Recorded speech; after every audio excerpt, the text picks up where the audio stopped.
Donald Trump spoke at an investor conference in Miami, and I want to play some clips for you from this. Bad stuff, as you can imagine. But then, after playing this clip, I want to read to you something that a Ukrainian soldier wrote, sort of a letter to America.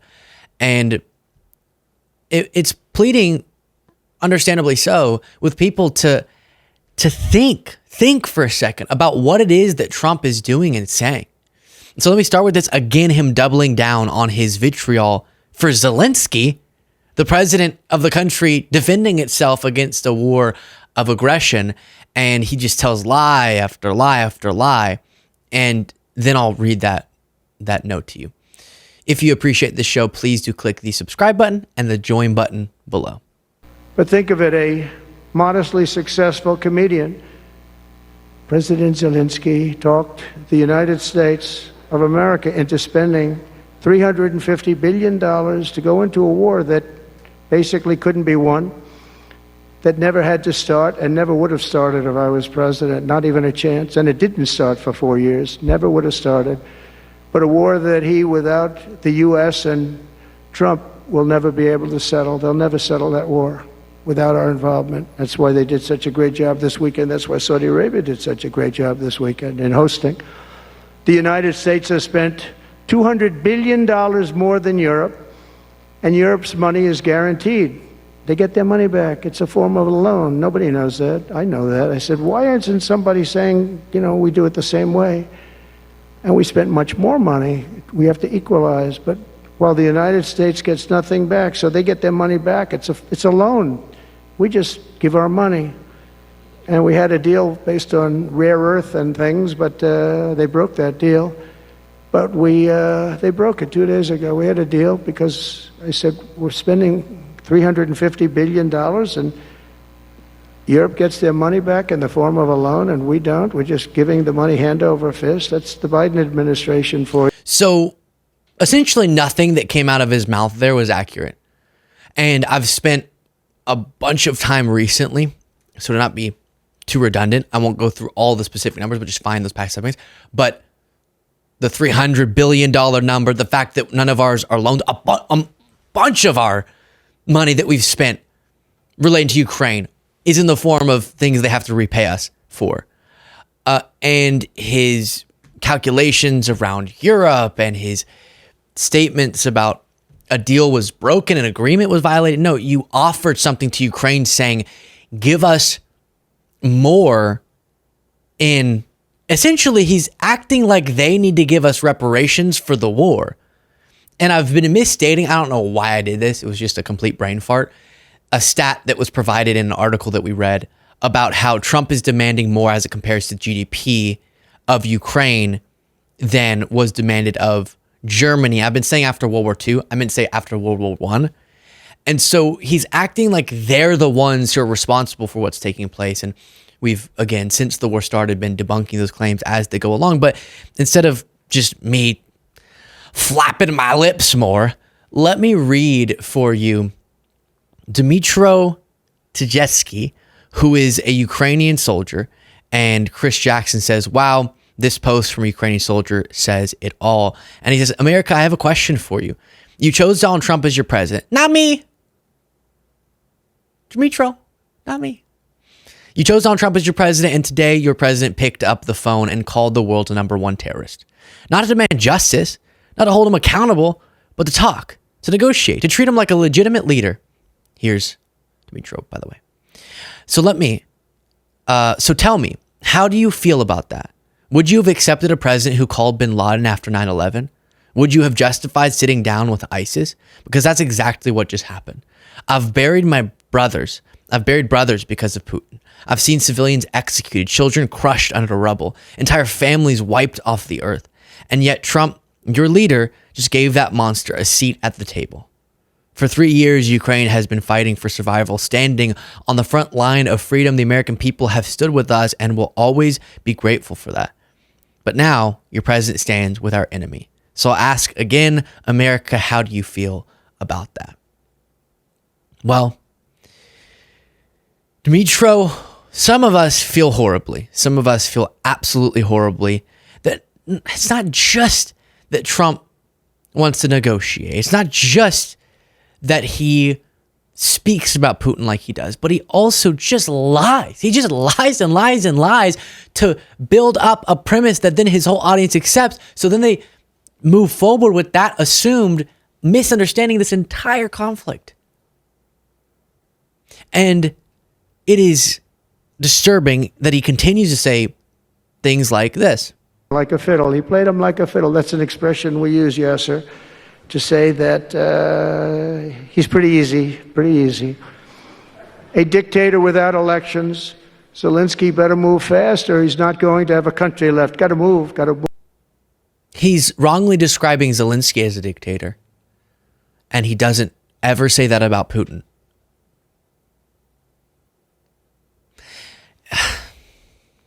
And what he means, and all of this is just, I try not to use this phrase too much because I know some open-minded center-right people maybe have been so pounded into their brain that Russia, anything Russia, it's all been disproven. Russia, Russiagate, it was all fake. And so I try not to use the sort of Trump's just peddling Putin's lies. He's just getting this right from the Kremlin, right? Because it can come off like I'm saying Putin's texting Trump stuff. That's not what I'm saying. But instead, that there's just some disturbing alignment. Trump's weird awe of authoritarian leaders has led him to peddling the same nonsense that Putin is. Oh, why isn't there an election? Because the places they would have an election are being bombed all the time. That's why. If you'll pull out your troops, stop invading, then their democracy can proceed as it was before. By the way, much more democratically than Russia is at all willing to. Moving forward, though, from that part of the speech to this. Since my election, America's economic engines have come roaring back to life in just a very short period of time. Think of it, from November 5th, the progress that's been made has been amazing. Okay. So, our economic engines have how do you word it? Have come roaring back. There we go. Our economic engines have come roaring back. All because of Trump in mere weeks. And also, if you find any bad economic indicator, it's Biden's fault. Because what happens when he gets asked about egg prices? An economic stat. He says, that's not my fault. Recently, during a Sean Hannity interview, he said, inflation is back and it's not my fault. Wait, but the economy doing well at large is because of you? That is really interesting logic. Then this. But to keep peace, you really have to, I have a thing, strength through, and I mean it, you really have it. You have strength and you need the strength, but it's... So the more it looks like he's caressing, the more it looks like he's touching something, the more discombobulated he feels. He's trying to say peace through strength, but he forgot to say peace. Strength through, and I mean it, peace, you really have to, I have a thing, strength through, and I mean it, you really have it. You have strength and you need the strength, but it's really peace through strength, because there we go. Now he found it. Without the strength, it's going to be very hard to have peace, because you're going to be taken over. Bad things are going to happen. So you really want to have peace through strength. And that's... Yeah, really profound stuff there. For sure. Then here he can't come up with the name Noem, Kristi Noem. Came from all over, and they were allowed to come into our country. And we're getting them out in record levels, just like they came in record levels. I want to thank Tom Homan and Kristi, who was just she's doing a fantastic job, governor of South Dakota, and Tom Homan, you know, and came from... One of my favorites, Kristi, you all know Kristi. But we've also required that all federal employees must once again show up to work. It's a new phenomena, you know, since COVID. Show up to work in person like the rest of us. So, I mean, it doesn't work when you don't show up. And I see companies now are all going back to it. They're all going back. It's great. I watch some of the big business leaders saying we absolutely are going back. You can't work at home. They're not working. They're playing tennis, they're playing golf, or they have other jobs. Now, setting aside for a moment the broader discussion about in-person work versus remote work and what works better for which companies, it is something to say people working remotely aren't really working. They're playing golf. When a bunch of this week has literally been playing golf. But we're supposed to believe, but he can accomplish all the tasks present. Great. On the golf course. Okay.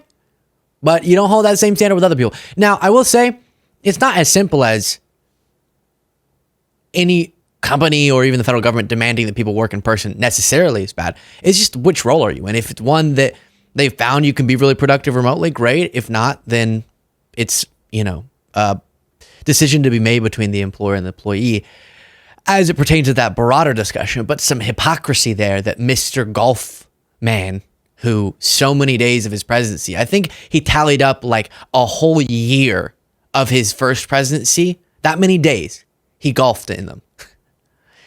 Then this. And one person between the age of 240 years old to 249, and the record topper, there is one person on Social Security who's 360 years old, which is approximately 110 years older than our country. And we debunked his statements about Social Security fraud in a different segment today. Very interesting stuff. Fascinating, not just to understand something to be without evidence, but also to figure out how it is that they came to a lie, right? Because there's always a reason. Rarely is it just they pulled it straight out of the rear. Sometimes. But often they saw something, they distorted it, or they misread it. And on the Social Security stuff, it was fascinating to learn and then explain to all of you how they came up with these Social Security lies. Then this. I signed an order creating the Department of Government Efficiency and put a man named Elon Musk in charge. Thank you, Elon, for doing it. Thank you very much. And the fact that he is the head of the Department of Government Efficiency is not something that previously would be notable for Trump to say, but now Trump's lawyers are arguing that Elon Musk is not a member or the head of the Department of Government Efficiency. He's something completely different. So a contradiction there between what his legal team is saying and what Trump is saying himself. Share your thoughts in the comments.